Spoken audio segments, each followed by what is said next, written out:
Assalamualaikum warahmatullahi wabarakatuh. Kami dari kelompok 2 hari ini akan memaparkan materi tentang sejarah manajemen.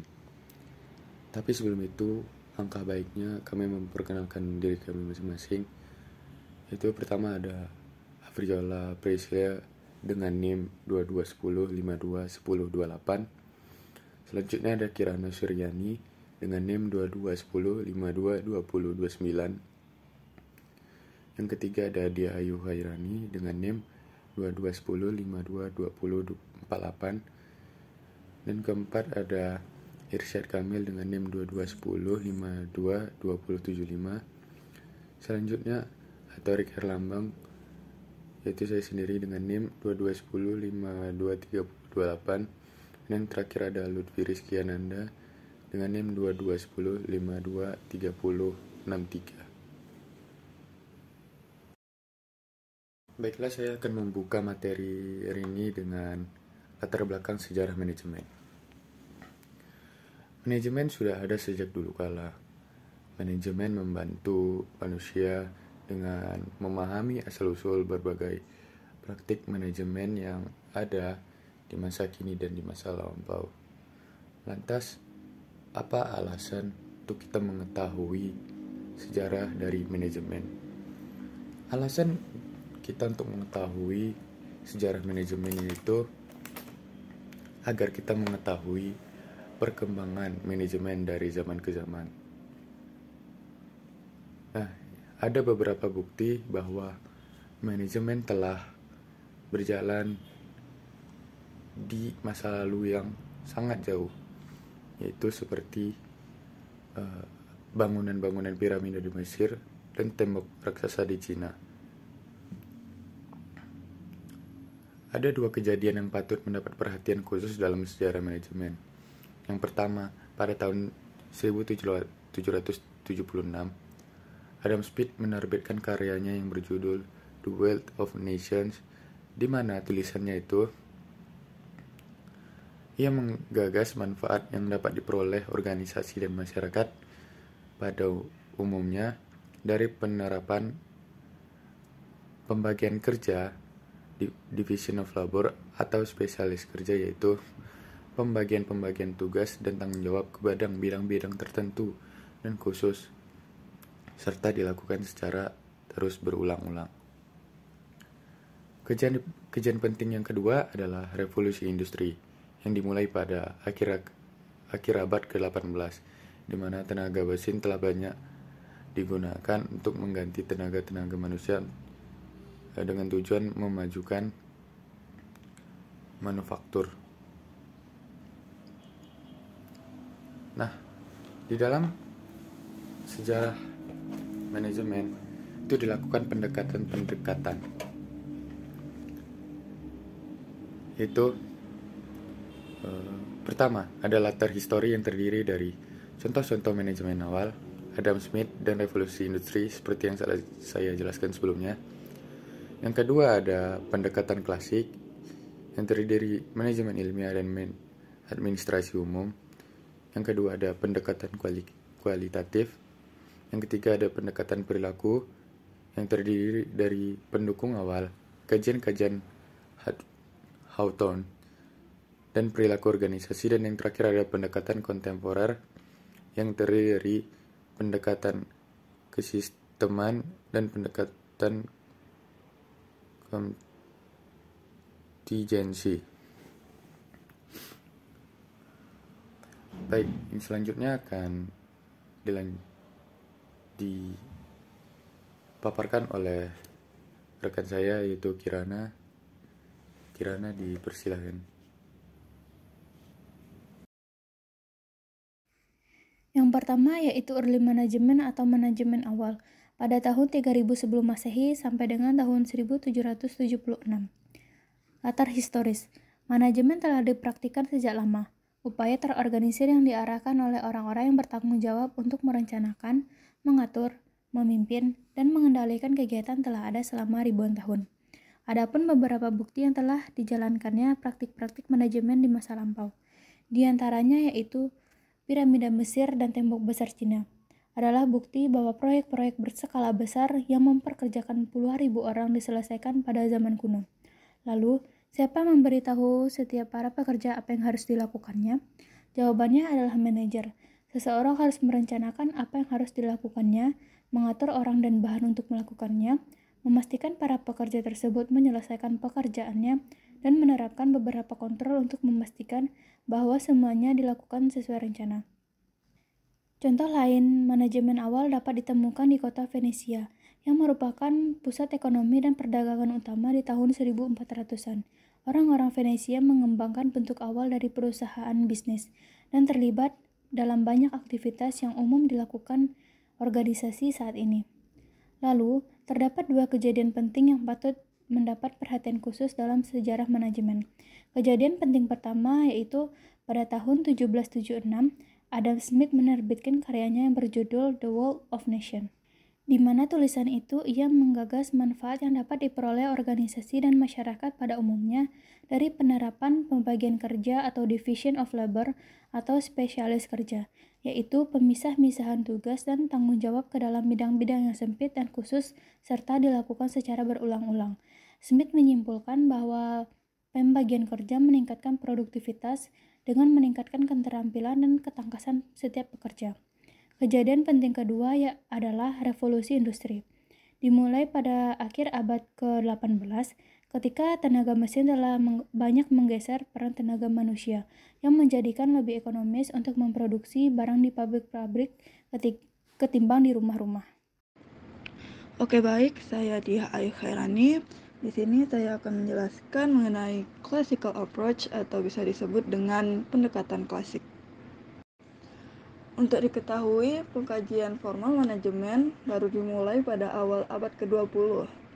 Kajian awal manajemen yang dikenal sebagai pendekatan klasik berfokus pada rasionalitas dan berusaha menjadikan organisasi dan para pekerja berfungsi seefisien mungkin. Ada dua teori utama pendekatan klasik, yaitu manajemen ilmiah atau bisa dibilang dengan scientific management dan administrasi umum, general administration. Yang pertama, ada manajemen ilmiah atau bisa disebut dengan scientific management. Ada beberapa tokoh yang berkontribusi dalam manajemen ilmiah ini, yaitu Frederick Winslow Taylor dan pasangan suami istri Frank dan William Gilbert. Sebelumnya, apa sih manajemen ilmiah itu? Manajemen ilmiah itu penggunaan metode-metode ilmiah atau scientific methods guna mendefinisikan satu cara terbaik dalam menyelesaikan sebuah pekerjaan. Lalu selanjutnya, teori administrasi umum. Ada dua tokoh penting yang berkontribusi dalam teori administrasi umum ini, yaitu Henry Fayol dan Max Weber. Oke, teori ini lebih berfokus pada apa yang dilakukan manajer dan apa yang merupakan praktik manajemen yang baik. Di dalam karya Frederick Winslow Taylor yang berjudul Principle of Scientific Management, dijelaskannya lah prinsip-prinsip manajemen ilmiah alanya. Yang pertama, mengembangkan sebuah pendekatan ilmiah untuk tiap-tiap unsur dalam sebuah pekerjaan untuk menggantikan metode lama yang didasarkan pada kebiasaan. Yang kedua, secara ilmiah memilih pekerja yang paling tepat dan kemudian melatih, mendidik, dan membina pekerja tersebut. Yang ketiga, bekerja sama secara sungguh-sungguh dengan para pekerja demi memastikan bahwa mereka menjalankan semua tugas sesuai dengan aturan-aturan kerja yang telah dikembangkan secara ilmiah. Lalu yang terakhir, membagi beban kerja dan tanggung jawab secara hampir merata di antara manajemen dan para pekerja. Para manajer harus mengerjakan tugas-tugas yang memang lebih cocok untuk dikerjakan oleh pihak manajemen perusahaan. Nah, selanjutnya ada pasangan Frank dan Lillian Gilbert. Kontribusi mereka pada scientific management atau manajemen ilmiah ini adalah dengan menemukan gerakan-gerakan tangan dan tubuh yang paling efisien dan merancang berbagai peralatan tempat guna untuk mengoptimalkan kinerja pekerjaan. Gimana sih manajer masa kini menggunakan pendekatan ilmiah? Oke, jadi manajer masa kini memanfaatkan konsep-konsep manajemen ilmiah ketika mereka menganalisis tugas-tugas pekerjaan dasar, menggunakan hasil-hasil kajian waktu dan gerakan untuk menghilangkan gerakan yang sia-sia di dalam pekerjaan, lalu mempekerjakan orang-orang dengan kualifikasi yang paling tepat untuk pekerjaan mereka, dan merancang sistem insentif berdasarkan output kerja. Oke, sekarang kita akan menjelaskan prinsip-prinsip dari tokoh dalam teori administrasi umum. Yang pertama itu ada prinsip dari Fayol. Beliau mempunyai 14 prinsip manajemen yang akan kita bahas satu-satu. Yang pertama, division of work atau pembagian kerja. Dengan adanya spesialisasi bidang kerja itu akan meningkatkan output karena memampukan para karyawan bekerja lebih efisien. Yang kedua itu ada authority atau kewenangan. Para manajer harus mampu memberikan perintah dan kewenangan itu merupakan dasar yang memampukan mereka untuk melakukannya. Yang ketiga, disiplin. Para karyawan harus mematuhi dan menghormati aturan-aturan yang berlaku di dalam organisasi. Lalu yang keempat, unity of command atau kesatuan perintah. Setiap pekerja harus menerima perintah dari hanya satu orang atasan saja. Lalu yang kelima, unity of direction atau kesatuan arahan. Organisasi harus memiliki sebuah rencana kerja yang berlaku, seragam, dan yang dapat dijadikan panduan bagi para manajer dan semua pekerja. Lalu yang keenam, subordination of individual interest to the general interest, yaitu atau penundukan kepentingan pribadi di bawah kepentingan umum. Kepentingan-kepentingan seorang karyawan atau sekelompok karyawan semata tidak boleh mendahului atau diletakkan di atas kepentingan-kepentingan organisasi secara keseluruhan. Oke, yang ketujuh ada remuneration atau imbalan jasa. Para pekerja itu harus memperoleh upah yang adil untuk jasa yang telah mereka berikan. Lalu yang kedelapan, centralization atau pemusatan. Istilah ini merujuk pada seberapa jauh para bawahan dapat terlibat di dalam pengambilan keputusan. Lalu yang kesembilan, scalar chain atau rantai skalar. Garis kewenangan dari manajemen puncak hingga para pekerja di jenjang terbawah organisasi merupakan sebuah rantai skalar atau rantai komando. Yang ke-10, order atau keteraturan. Orang-orang dan barang-barang harus berada di tempat dan waktu yang tepat.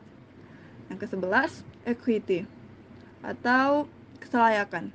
Para manajer harus bersikap secara pantas dan adil kepada para bawahannya. 12, stability of tenure of personnel atau kestabilan posisi dan jabatan karyawan. Manajer harus merancang penempatan karyawan yang tertib dan teratur, serta memastikan tersedianya para pengganti yang layak bila timbul kekosongan posisi. Yang ke-13 itu ada inisiatif, yaitu para karyawan yang diizinkan untuk membuat dan melaksanakan rencana-rencana kerja harus mencurahkan segala daya upayanya untuk memastikan keberhasilan rencana tersebut.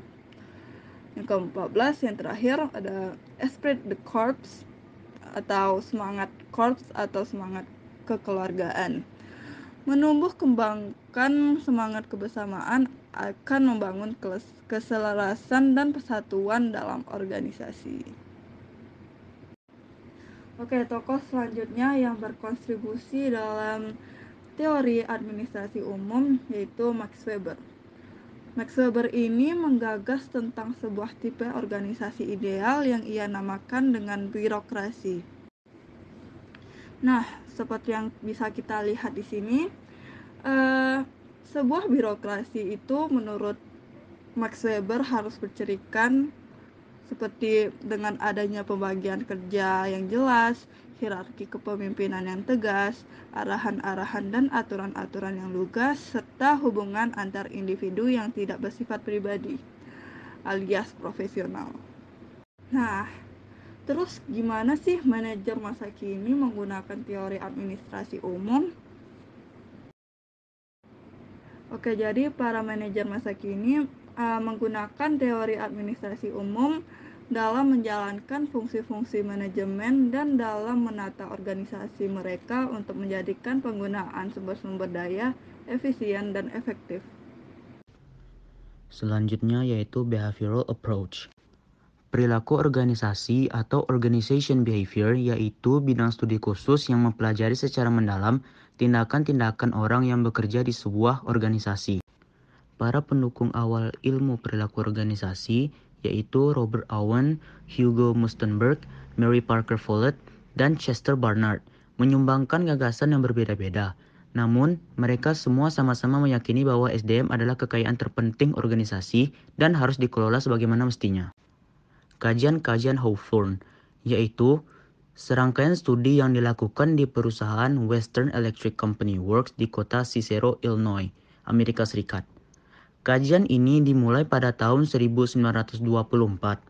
Pada awalnya dirancang dan dijalankan oleh para insinyur di Western Electric sebagai sebuah eksperimen manajemen ilmiah. Kajian-kajian Hawthorne membuka cakrawala baru mengenai perilaku kerja individu maupun kelompok. Pendekatan perilaku berperan besar dalam membentuk wajah manajemen masa kini. Banyak sekali di antara teori-teori motivasi, kepemimpinan, perilaku, dan pembangunan kelompok, serta berbagai topik perilaku lainnya di dalam manajemen, mengakar pada gagasan-gagasan para pendukung awal organizational behavior dan pada kesimpulan-kesimpulan kajian Hawthorne. Robert Owen pada akhir 1700-an berpendapat merasa prihatin atas kondisi kerja manusia yang sangat buruk. Yang kedua, menggagas sebuah tempat kerja yang ideal. Yang ketiga, berpendapat bahwa uang yang dikeluarkan untuk memperbaiki kondisi buruh merupakan investasi yang cerdas. Selanjutnya yaitu Hugo Mustenberg. Ia berpendapat, seorang perintis di bidang psikologi industri, sebuah bidang studi ilmiah tentang bagaimana orang bekerja. Yang kedua, menggagas penggunaan uji-uji psikologi sebagai sarana pemilihan karyawan dan studi perilaku manusia untuk memotivasi karyawan. Selanjutnya yaitu Mary Parker Follett. Pada awal 1900-an, ia berpendapat salah satu organisasi pertama yang menyadari bahwa organisasi dapat dipandang dari perspektif perilaku individu dan kelompok orang, mengemukakan ide-ide yang lebih berorientasi pada manusia dibanding dengan gagasan para pendukung manajemen ilmiah. Dan yang ketiga, berpendapat bahwa organisasi harus didasarkan pada etika kelompok. Dan yang terakhir yaitu Chester Barnard pada tahun 1930-an. Ia berpendapat, seorang manajer sesungguhnya yang berpendapat bahwa organisasi adalah suatu bentuk sistem sosial yang memerlukan kerjasama tim. Yang kedua, berkeyakinan bahwa tugas seorang manajer adalah berkomunikasi dengan para karyawan dan mendorong mereka untuk mengarahkan usaha terbaik mereka. Dan yang terakhir, ia yang pertama kalinya menggagas bahwa organisasi merupakan sebuah sistem terbuka. Nah, gimana sih manajer masa kini memakai pendekatan perilaku? Pendekatan perilaku berperan besar dalam membentuk wajah manajemen masa kini. Banyak sekali di antara teori-teori motivasi, kepemimpinan, perilaku, dan pembangunan kelompok serta berbagai topik perilaku lainnya di dalam manajemen. Mengakar pada gagasan-gagasan para advokat awal organizational behavior dan kesimpulan-kesimpulan kajian Hawthorne. Baik, saya Afriola Presilia dengan NIM 2210521028 akan melanjutkan penjelasan materi yang sebelumnya telah dijelaskan oleh teman saya.